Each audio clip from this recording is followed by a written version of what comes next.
Hello and welcome to the DnD420 podcast. This is a show dedicated to helping you become a better dungeon master. I'm your host, Eric M. Hunter, and I am a struggling game master trying to figure out how to tell a better story. Joining me shortly is Jimmy Shields. He is the creator of DnD420 and an avid D&D fan with over 30 years of experience.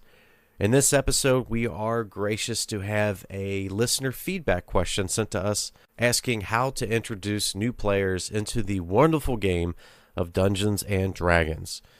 So we take it from the very first step of introducing the game to an unknown party, how to get them to create a character sheet, how to get them to roleplay with a group, and ultimately have an amazing time playing Dungeons and Dragons. All right, Jimmy, so we've been through a ton of different topics when it comes to creating your own campaign, playing D&D and stuff like that. Probably one of the things that we may have missed or just didn't touch on as early as we should, but it's definitely bringing in new players, people who have literally no idea what D&D is outside of what they've seen on TV or what they've read online. So I wanted to take a scenario of the perfect candidate of somebody who is interested, who knows nothing about D&D, and how we can coax them into enjoying the game that we play all the time and enjoy all the time. Okay. So let's say that this person, we'll call him Bill. He is interested in playing, but obviously he's a little standoffish. So how would you describe to him, in your own words, exactly what D&D is from your perspective? Well, for me, it's going to be it's not quite that easy. I get what you're saying, but for me, it's not that easy because I'm a salesman, man. I've been a salesman professionally for a long time, and I would say it depends on the person what I'm going to say. I guess that's just the salesman in me saying, "You're going to end up playing, buddy." But let's say I know Bill just a little bit, and for some reason I am interested in trying to get him to play. What is D&D? I would probably ask him what he knows about it first and foremost. What do you know about it? Why are you showing interest? Because I'm not just going to approach any Joe Schmo on the street and say, "Hey, do you want to play D&D?" Now, it's different when it's you and we've been playing music for a long time together, or it's different when it's one of the guys from my board game group and I think they'd enjoy it because of some attribute they've displayed. But let's say, because like I might be working at a con soon, and I'm going to be doing some board game teaching, which I was actually going to try to get you in on that too, by the way. But let's just say it's D&D, and I think we will actually be doing this sometime in the near future because hopefully you'll be at the D&D 420 booth when we go to Gen Con next year. But beyond all that, I think I would say D&D. I would ask people what interested them or why they're showing interest first. That'll give you an idea of kind of what they're going to expect from the game. And I would also say, do you like movies? Do you like to read? Because I think those are like kind of a couple of the things that everybody who plays D&D is pretty much going to be a movie guy or a book reader or something like that, or comic books, or there's shows, high fantasy shows they're probably going to like. And that's maybe what got them into D&D, maybe Game of Thrones. And then I would liken it to those things, except for we're going to make the story together. And it's important to do it this way, in my opinion, because if you take that approach that we're going to write a story together and then there's a game behind it, it's the story first. And you get it already into their mind that this is about a story that we're going to tell together. The interesting part about that story is you're going to get to play one of the characters. And you're going to tell me who that character is. And you get to act as that character. And, I use the word act on purpose. I want to instill into you that there's some drama going on here. There's some theater going on here. I had a friend who used to call it improv theater with dice rolling. And that was cool because, man, we're really saying a lot now. This is improv theater. It's not just throwing some dice and moving a little token. I got into a pretty spirited um, conversation with a good friend, Derek, as opposed to Eric. Derek. Oh, and I want to give, before we go any further, I want to give thanks to the several people who gave feedback about our show. Did you know that? There were several people who gave feedback this particular week. Um, One one that inspired this episode. One, Davis, thank you very much for inspiring this episode. Lindsay, Mike, and Derek. Uh, we've all talked about some things, just briefly with most of them. When I was talking to Derek, I asked him kind of like, as a new player, what was it like? Because all the people I know that play D&D have been playing for 20 years or 15 years or more. You know, many of the players I play with have been playing since they were 11 or 12, like me, and they're older than me. But you know, if we go back and we say we liken it to telling these stories or improv theater or reading a book, I want the game after we're done, it should sound like after we've played and you as a character, Eric, you're telling the story of what happened in the game. It should sound like you're telling somebody about Game of Thrones or Vikings or the latest fantasy novel you've read, the newest Salvatore book or whatever. So that way when people hear it, they're like, what are you talking about? That sounds amazing. Oh, it's this game I play, right? We've all done that, where we get to tell stories about our characters and people are like, what are you talking about? Oh, it's D&D. So after I ask people if they're interested in something like that, I might go into um, a story that we've done together. For instance, this is the story about what happened in this one game, and I'll keep it brief because we've all learned the hard way. Nobody likes hearing about your fucking character. Nobody likes hearing about your fucking story, and nobody likes hearing about the fucking world you built. The only people interested in that are the people in your group, and half the time they're not even interested. Yeah, because they typically have their own characters they're worried about. I go on about their character. I like telling stories about other people's characters because I don't get to play very many characters. Right. But you know, that's beside the point. Um, so then I might say, oh, you know, we had this really cool story where the group was a bunch of gladiators, and they were in this ludus or this gladiator school, and it was tough, man. They all got brought there from different places, different parts of this fantasy world, and they all came to this one place where it's fascist as fuck, and they're under the thumb of this Lanista, or the guy that owns the gladiator school, and he looks at them as property, and the characters come in and they're highly oppressed. All their belongings have been taken. They're standing there in nothing but like a glorified loincloth, naked, dirty. They've traveled probably hundreds of miles in the back of a wagon, getting fed gruel to get there. And then when they got there, they just got pitted against random dudes.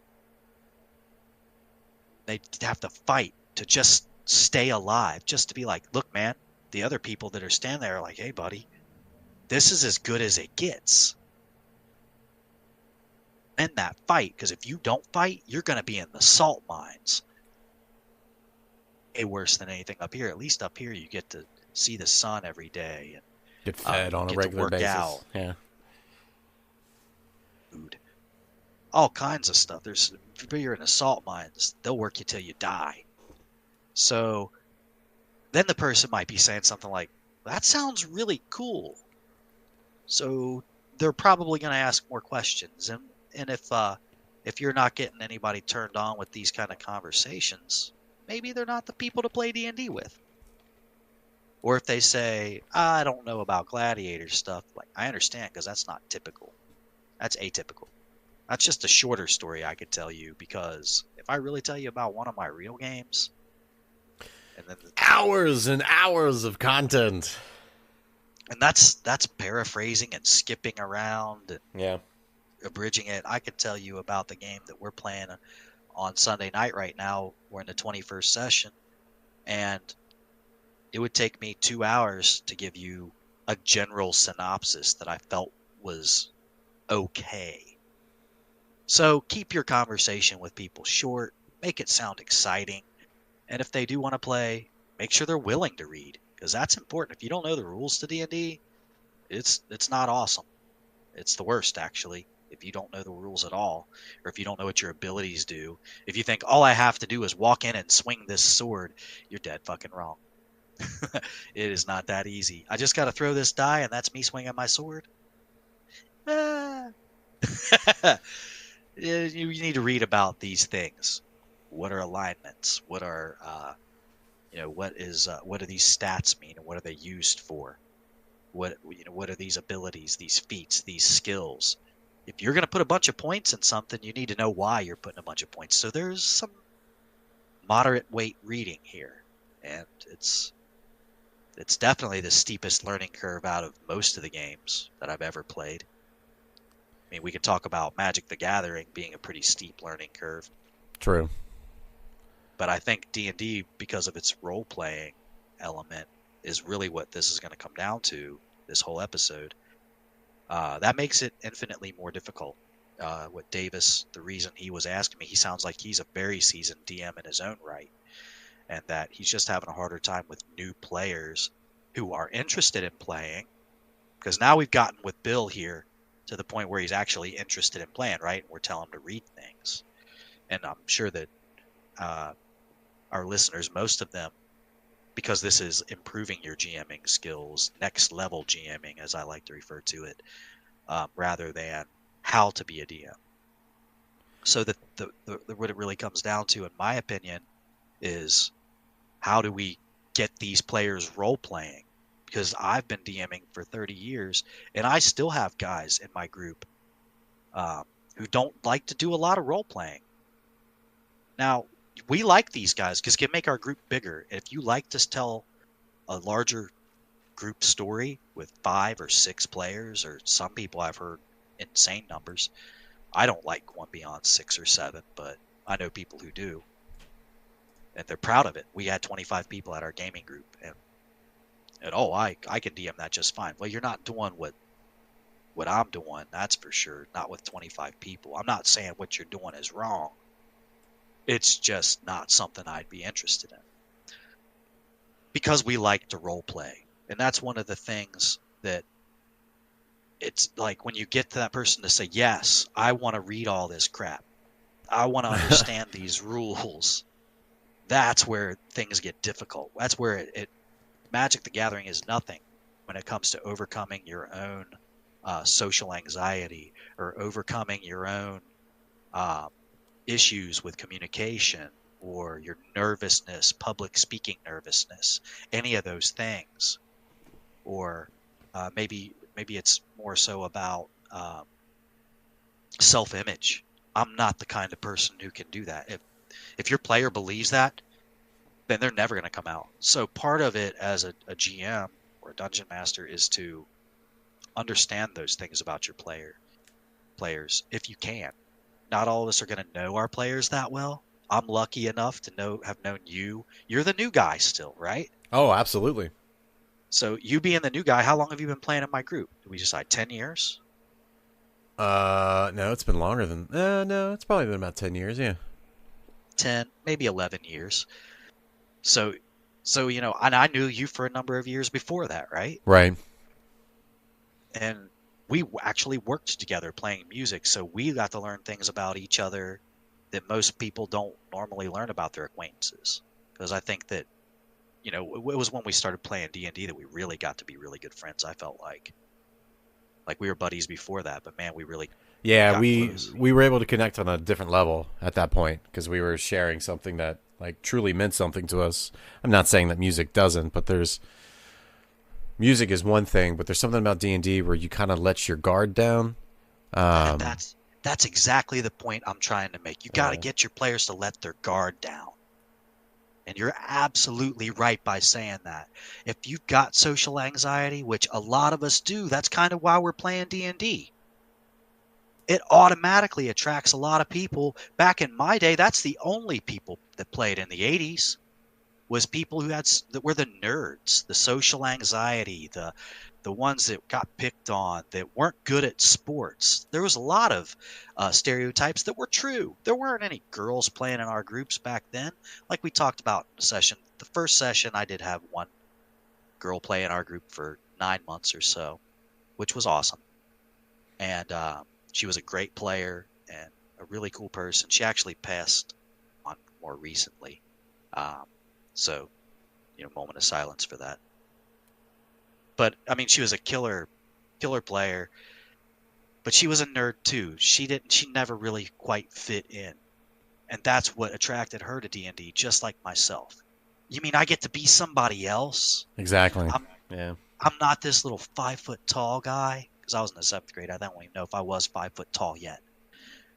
I get to be an ogre. I get to be an axe wielding fighter. I get to cast spells. Oh shit, yeah, man, I'm in. Now you have to be that guy, and that's the hard part. So overcoming some of those anxieties for your players is going to be difficult. You can't make them do it, especially if you're the only person as the DM in the group who knows what it means to role play, which is several of the people that I've actually recently talked to about this are in that same situation where nobody in their group has really role played before. When they say go into a shop, they say we go to the shop and we buy armor. And then a lot of times your DM is going to go, okay, it's 250 gold for a chainmail. Right. And then you just walk out and you're wearing chainmail all of a sudden. Or you can take the time to give that guy some personality, because they're not going to fight him. He has something they want. And there's guards outside. And especially if you're buying armor, it's a great time to do it. You don't have good armor. And so that means you're newer in the game. You got to kind of get to it as early as you can with the characters, or as early as you can in your campaign, so that it's inherent to the campaign that this is how it's going to go. It's difficult to add things in later. But if they walk in and say, well, okay, you be the guy, Eric, you be the guy, let's role play this. I'll be the DM and you be the guy who can't role play, doesn't know what it means to role play. You're buying armor, right? So you tell me. I'm playing me, is what you're saying. Man, you're a good role player. Stop it. All right, so I'm just gonna go into the shop, and I just need to get this new chainmail. Okay, so you walk into the shop, and when you first walk in, the door jingles across some bells, alerting the shopkeeper, who looks like he's half asleep behind his desk and got his feet up on there, to your presence. And he gruffly comes awake. He rubs his eyes, and when he stands up, you realize he's nearly 6.5 feet tall and every bit of 300 pounds. It's not that he's fat, but there's a lot of muscle there. And he looks you right in the eye and says, "What do you want with me?" Ah, Jesus. Just wanted to buy some chainmail. That's all I wanted to do. Oh, well, look what I just did. You said it as your character, didn't you? Because you felt something when I said that. I took you to a place. We all know what it's like to see a guy who stands up and he's huge, right? I put that into your head. So that sets a tone. I already set the tone with it being a real shop by having the bells that go off. And you can talk about the things they see when they come into the shop as well. Set that tone. I did it really quickly. But it'll be better for your player who you want to get involved if you set that tone, that this is the place we're in, that this matters. This little scene here matters just as much as all the rest of them, because it's part of the story. And you don't want to do this every time, because you don't want every time somebody upgrades their armor to be a thing. Yeah. Yeah. Well, I mean, maybe you do, though. I mean, it could be Critical Role, and that's all they do. I'm not saying I dislike that, but I mean, come on. It can be a bit overbearing.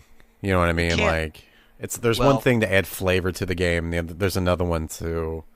I mean, it kind of feels like it kind of goes back to what we talked about a couple episodes back about railroading your players. Like, it's not you're forcing your players to interact. Where like when you're 10 sessions in, there's a bigger thing that's going on. It's like the last thing you want to do is worry about some jackhole that's at a shop when you're just trying to buy supplies. Well, if we're talking about getting people role playing, you want to do it in the beginning. The barkeep, the innkeeper, the armor smith, the swordsmith, blacksmith, um, the guard that they first interact with. Give it character. Make them role play. Not make them, but make sure they know that this is how it's going to go. Because what I find that the common thread with all of those DMs who have said to me, man, I'm just having a hard time getting these new players into role playing. It's because they're just kind of doing it and they haven't set the tone. And then they realize what the characters really like is this hack and slash, throw the dice, beat up the bad guys game.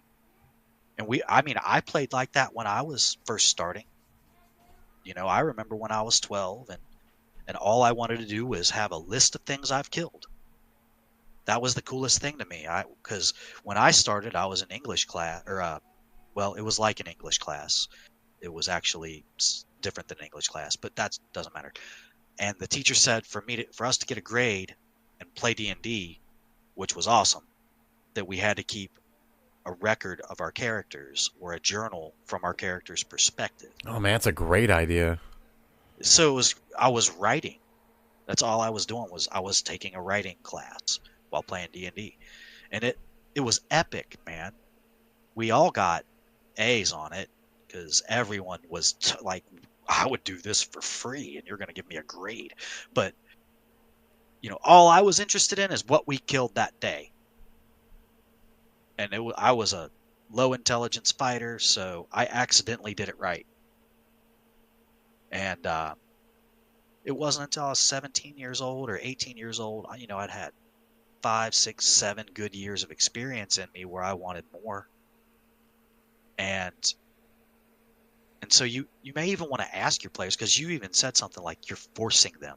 You Right. felt when I did that shopkeep, you felt a little bit forced, didn't you? Right. You got a little intimidated. Well, that guy is intimidating.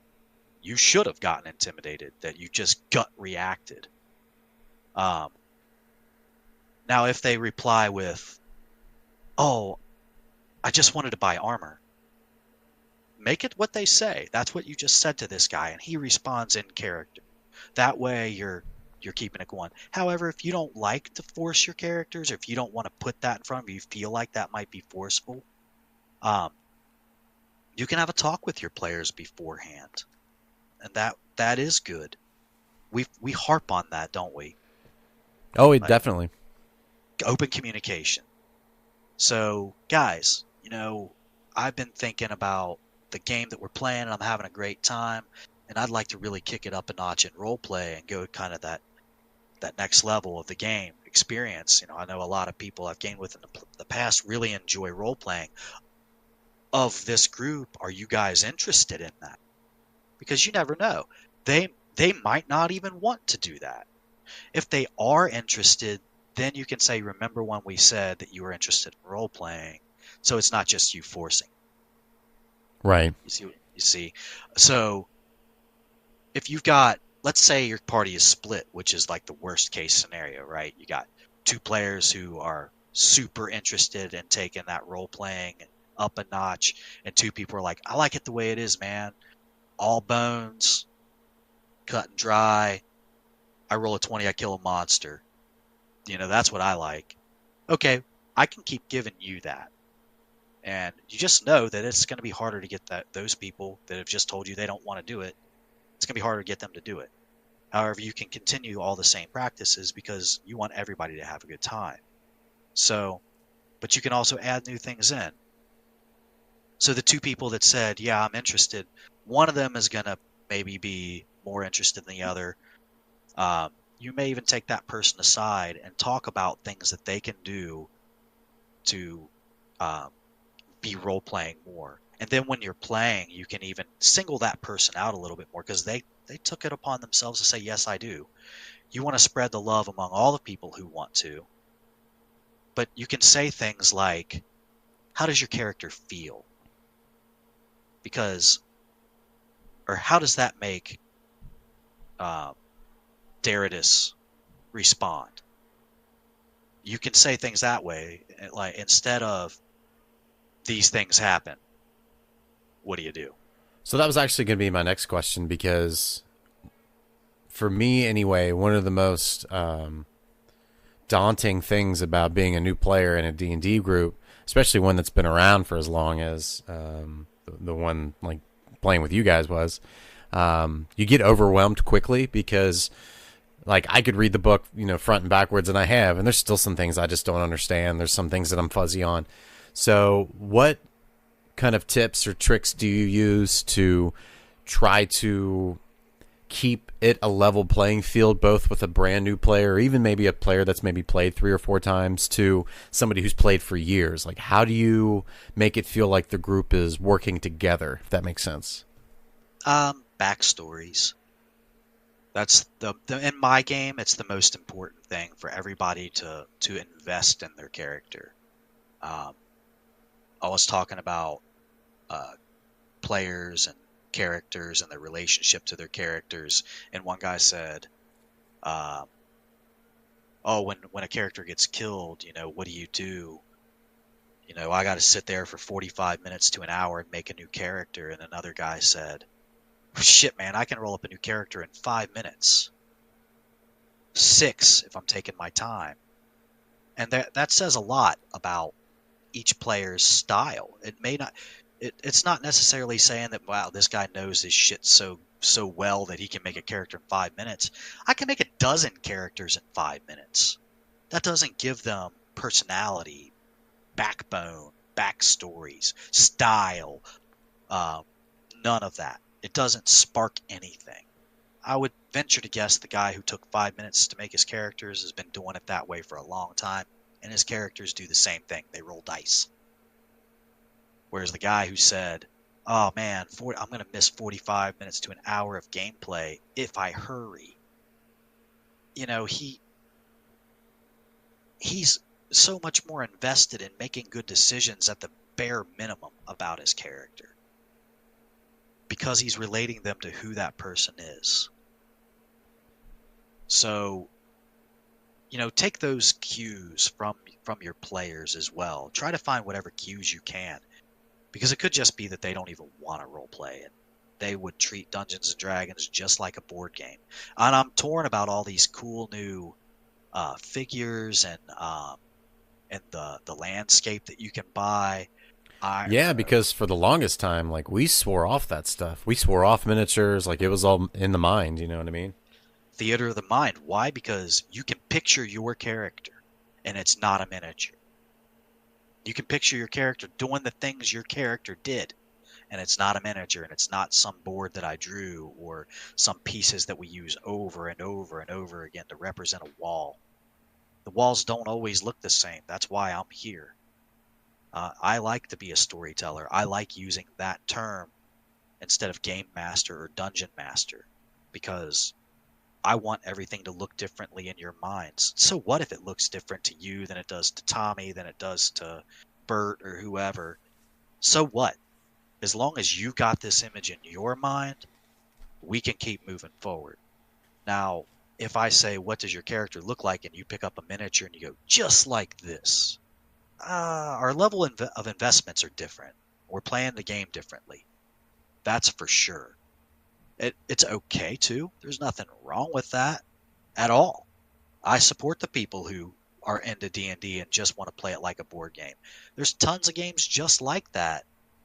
Descent is a good one that I think of right off the top of my head. Descent is a great game. It's not as good as D&D, but it takes you a millionth of a time to learn than it does D&D. So it's got its place. Now, if you're a DM and your players are playing Descent and you're playing deep, intensive role playing Dungeons and Dragons, Right. then that's a little disconnect. You got to find where you can find common ground there. And I've never gotten certain players to speak up. It kind of goes back to what I said before, but they were a great fifth or sixth player, to have because they knew the rules better than players who were sheer role-playing masterminds or what have you. I forgot where we were in the line of questioning too. No, so mine. No, you're fine. It kind of rolls into what I was thinking next, which would be, I mean, so the role playing part is, obviously that's key, that's primary. But obviously the rules and what the stats and stuff mean obviously play a role as well. So for somebody who's new, who may not know that they can do something, or they may not know there might be a check involved, like how do you, for lack of a better term, handhold that player throughout the game? Oh, I'll just say straight up to my players if they're new, tell me what you want your character to do. And if at any point we get to a place where you need to check for something, I'll let you know. But don't worry about those things. Let me worry about when you need to make a jump roll. Oh, okay, I jumped this ditch. You come and there's this big ditch here, and it's 3 feet wide and it's 12 feet deep, and if you fall down into it, it's going to kill you. 3 feet wide, though, in my mind, if you're physical in any way, you can hop that ditch. So the guy doesn't need to make a roll check, a jump roll or an athletics roll to jump over it until I tell him to. If he says, okay, I hop over it, okay, give me a jump check for that. And then he can roll the die. Or otherwise, okay, you jump to the other side. It was only 3 feet across. I need no check. You can put the dice away. So, Okay. like, if you don't, I just want them to not think about, don't look at your character and be like, I need to be making an athletics roll or a jump check because I have a lot of points in it. That's what I need to be doing. You're thinking about it that way. You're thinking about it backwards. Tell me how you react to these situations. Oh, you know what I think that'll call for? That's going to call for an athletics roll. That's going to call for a jump. That's going to call for this or that. So you're saying it's more about leaving it up to the DM to decide when the roll should be made. Every time. I think I said that in an earlier episode too. Leave it up to your DM to let you know when you need to roll the dice, because you might get into a social encounter where you're trying to, I think we use the guard as an example, talk the guard into letting you pass. It might just come down to you say all the right things because you're clever players that you get past them. That's a cool story too. Now, I know a lot of people hold dice in their hand while they're playing because they're ready, man. They're ready to throw that die. It's their favorite part of the game. And I get it. They probably like to gamble too. I don't know. But you don't have to. I come from a different school of thought, and again, find out where your players are on that spectrum if they even want to learn to role play. So, what was your question again? You're fine, man. You've answered it. So, okay. So I guess to kind of put a cap on things, like after that first 1 or 2 sessions, like what kind of conversation do you have with this new player?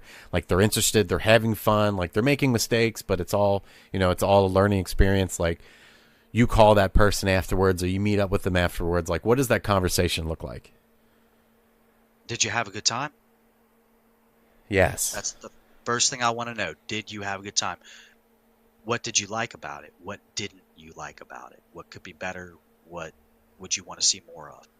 Those types of things I need to know. And it's awkward to have that conversation with players, especially if they know that you're trying to get them to role play and they're having a hard time with it. They're going to have some levels of insecurities about it. So those conversations can be difficult. That's why it's kind of nice to, if you know somebody and you know them well enough, and they've indicated to you that they want to role play more and they want to be better at that they just feel a little insecure, a little weird doing it. The best thing you can do, something I neglected to say earlier that I really wanted to say about that, was to have an example.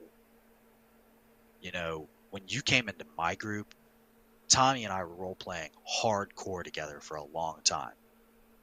We could just be in the car on our way someplace that's an hour away, and I would say, okay, you find yourself in a swamp, and this is the scene, and this is because you and I did this a lot. Yeah, it was a lot of fun too. It was a great learning experience. Like, okay, so you're in a swamp.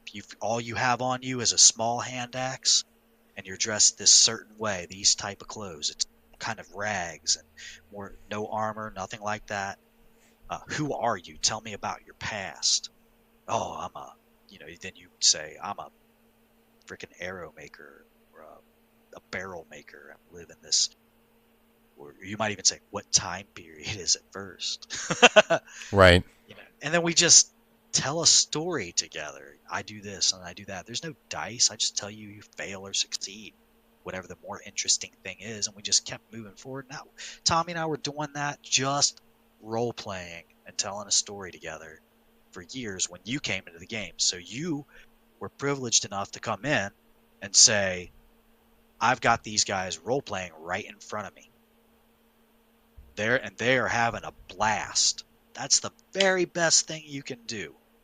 There is nothing that'll replace that than 2 people or 3 people who are totally in character, who haven't picked up the dice in 10 minutes, and they are using voices to talk like their character or not, but they are talking as their character and having a conversation, and they seem to be angry at each other. That is fun. They're having a great time, and you can see their passion. I think that you came in and you could see how much fun that Tommy and I were having, and wanted to be a part of it. Is that Right. is that kind of a truth there? Oh, absolutely. So the example, if you're the only one and you're the DM, man, that's hard, and I feel for you if that's the place you've gotten yourself into. Or that's just all that's available, or you're the guy that just loves to get a ton of people involved in D&D. I want to thank people for that.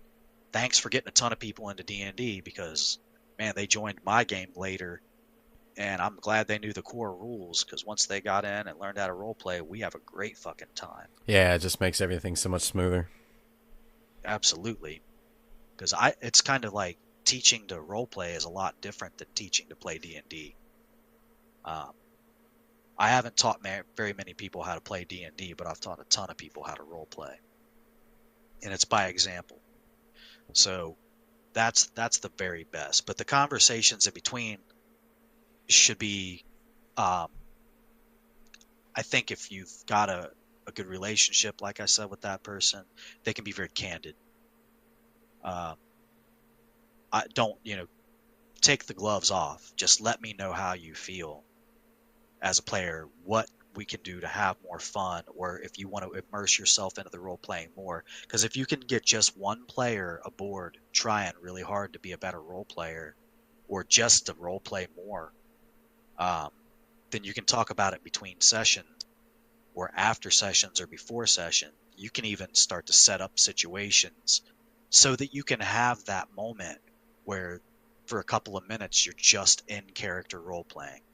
And a couple of the things like Nathan taught me was, well, this is also from Vampire, but Nathan's was really cool. When you're talking out of character, then you need to make a symbol that says, I'm not in character right now. So you put, what he would do is take his fist and put it on top of his head. I think they called it putting the apple on the head. Yeah. Because that's not something you're likely to do as a natural gesture. So when I do that, for damn sure that's a symbol that says I'm out of character. There was in Vampire, it was put your right hand on your left shoulder across your chest, arm across the chest. And that indicated that, hey, out of character, when you've got that hand up like that on your chest. Because then all of the rest of the time, we indicate that we are in character. And the things that come out of my mouth are the things that are coming out of Darius's mouth. And if you can kind of have that kind of rule, that's the best at which you can arrive at, because then everything we're talking about, as all of the players are constantly just in character. And then they can use the third person when they say their character's actions without going out of character necessarily, because when you're playing D&D in a tabletop, describing what your character does is still in character. Right. So when I'm first person, when I'm actually talking, then that's my character. Then I go to third person, Darius stands up, shoots her bow, whatever. Things that are related to dice rolling. That doesn't warrant it, but when you say, hey man, what was the dice we rolled when, then put the apple on the head. That way everyone knows you have a rules question or out of character, man. Hey, that was hilarious, by the way. I didn't want to say it as my character, so I put the apple on the head. That's something you can do that reminds people that that's what we're doing. And it might be goofy, but man, when you can bring together a group of people to be really deep into role play, it's awesome and nobody cares. Like when we did Vampire, we're all throwing paper, rock, scissors out there because we were LARPing to decide a challenge. So you think that putting an apple on the head looks silly. Try throwing paper, rock, scissors when you're in a fight, in an intense fight. It's goofy. especially when your character's angry and you're trying to portray anger, and then the paper, rock, scissors gets harder and faster. Yeah. So, those are the kinds of things that people are worried about too. Like, shit, man, if you want to learn role playing, go to a live action role play of Vampire and play that. Oh my God, that'll get you directly into what it's like to be role playing in character all the time. I miss that actually. And a lot of people thought it was weird when football players started wearing helmets. So yeah, it's just part of the game. And then face masks got put on and they looked really ridiculous. So, I think to recap what we've talked about today, have those conversations in the beginning. Set the tone as early as you can, and set the tone, allowing. So I don't know if I said this in this particular episode, but I know I've said it before, that the backstories to each character is important, because if you can set the tone with something they're interested in, they're more apt to go along with what you want, because they're going to choose what's related to their character. As if it's like, hey man, do you want to go into the mountains and fight some bugbears, or do you want to do this thing that was really cool on your backstory? And I just wove it into the game. They're probably going to pick that one. Not every time, but sure, they're probably going to. So those are the first couple of steps.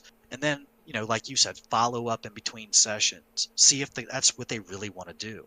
Make sure that they don't want to just play a dice game, play a board game version of D&D. And, kind of take somebody under your wing. You could practice role-playing on the side. And what I like to do is say, hey, you are your character, but this is just before this game ever got going, so you don't have your normal stats. So we're not going to be rolling any dice. And just start to tell a story with that person. Get them more involved with you.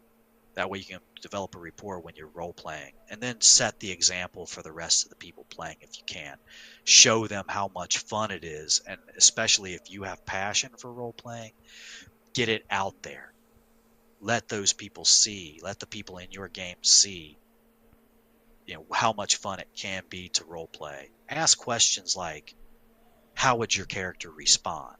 What types of things would you say? And those are drawing questions a little bit more that are less obtuse or intrusive. Would you be emoting? How that might make you feel as a character? What would your body language be like? Things that make you think more in your character's head. Do more of that type of stuff. In what way would you respond? What he just said to you. And hopefully then you'll get them to say things as their character, because that's what's most important. Have the players get into their characters' heads rather than in their own heads, thinking the whole time they're playing, they're thinking, I want to roll a 20. Come on, high numbers. Come on, high numbers. Oh, I just killed an orc. I just killed a bugbear. Make it come alive. And, we're guilty of giving the players what they want. It could be that these players are already getting it.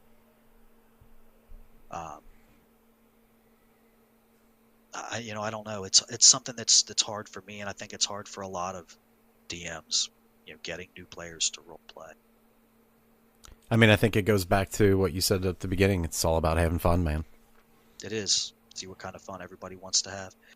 Thanks for listening to this episode of the D&D 420 podcast. For everything D&D 420 related, check out dnd420.com.